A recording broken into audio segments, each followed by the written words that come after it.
Hello, it's Chris from My Stamp Lady, and I'm here today to show you how to make this super easy and fun treat holder for Halloween.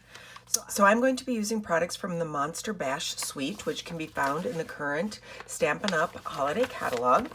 I am using the Spooktacular Bash stamp set and the coordinating ornate frames and the designer paper, and also the Monster Bash enamel shapes. For this particular project, I'm only using the Spooky. I've also used that one there. And these frames which coordinate but are good for so much more are the ornate frames. You're going to see me use these frames for a lot. I've used them for other projects. And here's my little Spooky. Terracotta tile is the stamp pad, and the Monster Bash enamel shapes. The folder is a necessity for this project also. Okay. So to start with, this is what your shape or your paper is going to look like when you have done all your scoring and cutting. It starts out 4 by 7, so 4 inches by 7 inches, and then you will score at 1 inch, 1.5 inches, 4 1/4 inches, and a 1/2 inch on each side. I will have a picture of this on the coordinating blog post so you can see it there at mystamplady.com. So I am pulling in my Simply Scored, and here is my 4 inch by 7 inch paper, and I am going to go over 1/2 inch and score, go over 1/2 inch and score, and those are the only 2 score marks I need there. And then just pulling this back in, it was 1 inch, 1 1/2 inches, and then 4 1/4 inches. So then I'm going to go in, and on this largest end here, I'm going to cut into the fold line and the fold line, and then I will just cut down the top.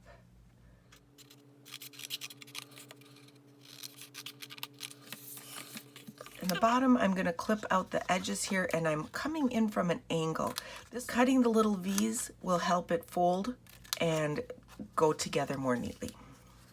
So my last step is that I just need to take off a little part of each of these sides. I just guessed, but if you want to do it more exact, you could measure it out. So then when you're done with that, you're going to fold and press all of these fold lines, all the scored lines.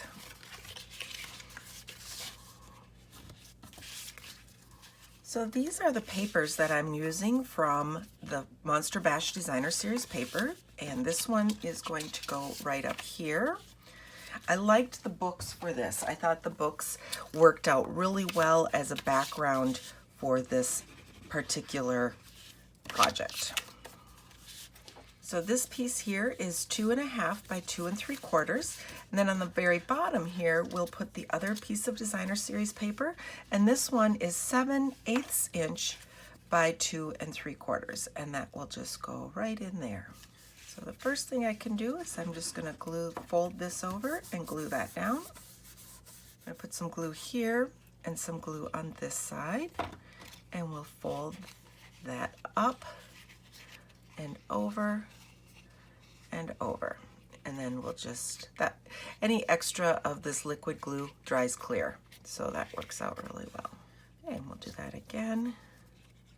If you don't want to worry about the drying time, you could use the tear and tape adhesive, and then you wouldn't have to worry about the drying time. Now I'm going to stamp the Spooky in terracotta tile onto this piece of Whisper White cardstock, and I have all of the dimensions for all my papers on my coordinating blog post. And then I'm going to use this particular frame and run it through my die cutting machine to cut it out. I have already used this particular frame to cut out this piece from Basic Black. Let's put down some adhesive and just put that Spooky right over that. There we go. And then I can put this right down on the card front, or on the front of the project. Just put that right in the center. From the Monster Bash enamel shapes, I'm going to use this one, this particular bird, set that down there. Okay, so there is your quick candy holder. It's sized perfectly for a little Ghirardelli candy. So you can make up some of these fun Halloween treat boxes. Please see more directions over on my blog, mystamplady.com. And if you have any questions, be sure to contact me. Thanks so much for watching.